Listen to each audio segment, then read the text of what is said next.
For me personally, I kind of play it down because that's my job. But for somebody who's not experienced that before, they always say it's like you're being in a fight with someone, with Mike Tyson. Everything hurts, everything's sore, mentally exhausted. Jann, thank you so much for your time, man. Gran Turismo is such an incredible, inspirational underdog story that's really about the human spirit and resilience. Congratulations on all your success. Something I love about this film is that they show the physicality it takes to be a race car driver. What was the biggest learning curve for you going from playing the game Gran Turismo to actually getting behind the wheel of a car? At home on your PlayStation, with your steering wheel and your pedals, you have two senses, your eyes and what you're feeling through your hands. Go into a real car, so it was a GT Academy at Silverstone, and I was asking myself the same question, okay, how is this going to feel? It felt normal, the control of the car, the pitch in the car, the way the car would react with my inputs. However, the third sensation of vibration through your backsides and through your back, tuning that with the other two sensations of my eyes and what I'm feeling through my hands, that took time. That took a while to develop, and you have to go over the limit, so that'll be crashes. It's just part of it. You just have to, and then you pull it back, and sometimes you go under, and then it takes time to nail. But it felt normal to me just to kind of jump in a car and kind of take it to the limit straight away.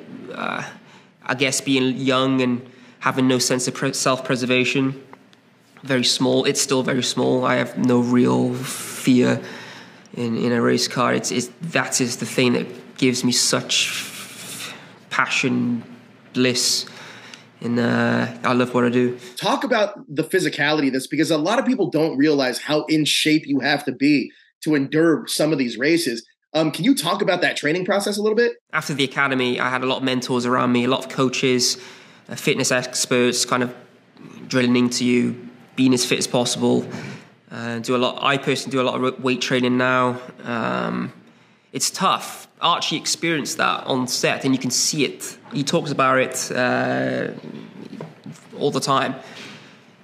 Archie's a tall guy, so he had the discomfort of sat in a race car without a seat. In a race car, it's made out of carbon, and then we have a seat over the carbon, otherwise your spine would just compress and you won't be able to get out and walk. But he's quite tall, so we had to take the seat out. Bearing in mind, he's doing 150 miles an hour, acting as well, and he's feeling everything. He's feeling the G-force, he's feeling the heat.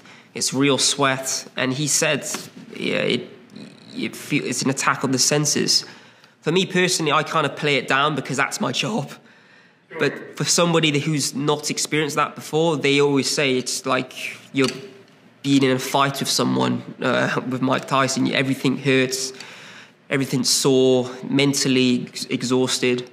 Personally, for me, it's just part of the game. It's like get better. I train every day. I take care of my nutrition. I watch my weight, because it's part of what you have to do to be the best driver you can be. It's part of my life. But it's not just sitting down and pressing a few buttons and turning the wheel and just driving on a Sunday. It's full on. It's war.